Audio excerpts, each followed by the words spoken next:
slowly drowning in my own bodily fluids, I knew that death was approaching. They took a picture. There was no pulse. There was no brain activity.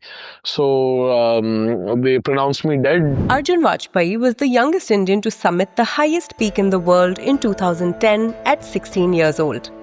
What's over there? That's my destination this year, Everest.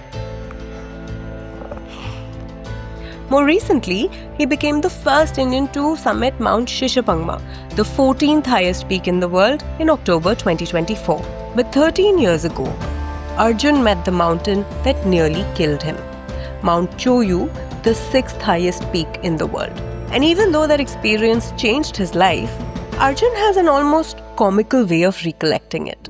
We were struck by a snowstorm at 7,100 meters at Camp 2 of Choyu. We were there for like 3 nights, 4 days. I developed some clots in my brain and it led to partial paralysis. It's called, the technical term is called cerebral thrombosis. Arjun was climbing with 2 Sherpas, both of whom had accompanied the 18-year-old to the summits of Everest, Lhotse and Manaslu. They burned through all the butane to warm me up. They thought agar garam karenge, pani ki bottle डाल के तो थोड़ा सा blood circulation बढ़ जाएगा, I might recover. Now I'm here for adventure, obviously, but they are here to earn bread and butter, right? So obviously they had to save themselves. When the younger Sherpa also fell ill, Arjun asked them to leave and return for him when the storm subsided. After these 2 people left, I called my mom. There was a little bit juice left, so I told her that this time I won't be able to come back home and everything.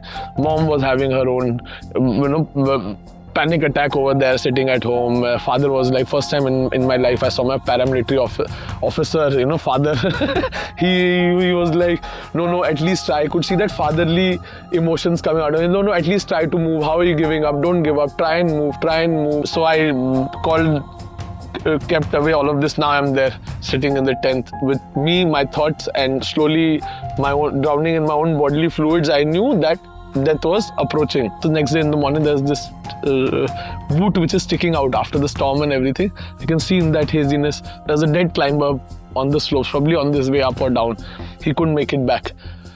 So I saw him outside my tent and I'm like, what if people find me inside a tent and they'll be like, he gave up. And I took, I had all my gear and suit on. So I tore the tent with my right hand with my crampon, put the crampon on my right leg and I started crawling. I just saw the slope where it is going downward, kahin to pahunchayega, pahad mein kahin to niche ki taraf jayenge. So I started crawling. The initial 2-3 hours I remember, then I started to go cold. So then I was shifting, pushing myself on my back.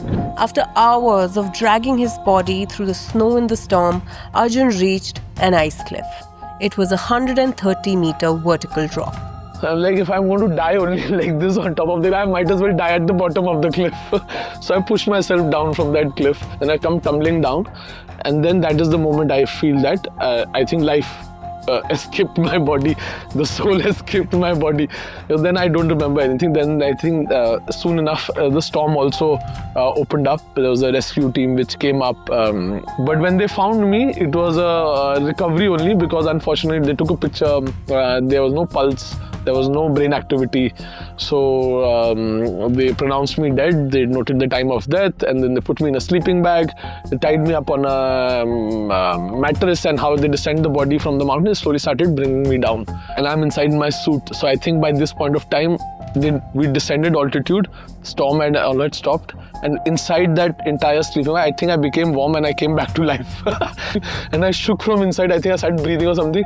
And both my Sherpas, being Sherpas, the rescue party, they thought it was a ghost or something. So they left the ropes and I went crashing down this entire one. I had that fall over there. Second, I went head down on this inside the body. Like they thought some ghost had come from inside. They left me and the body went on this crease shoot down straight, banged my head and I'm shouting from inside there, and then they realized that, okay, I'm alive. Once back in India, Arjun was admitted to AIIMS and was paralyzed for 6 months. He was on heavy steroids, which turned his hair grey, but constantly fought the doctors who wanted to amputate his paralyzed limbs. And one day, he woke up to find his left leg had started moving again.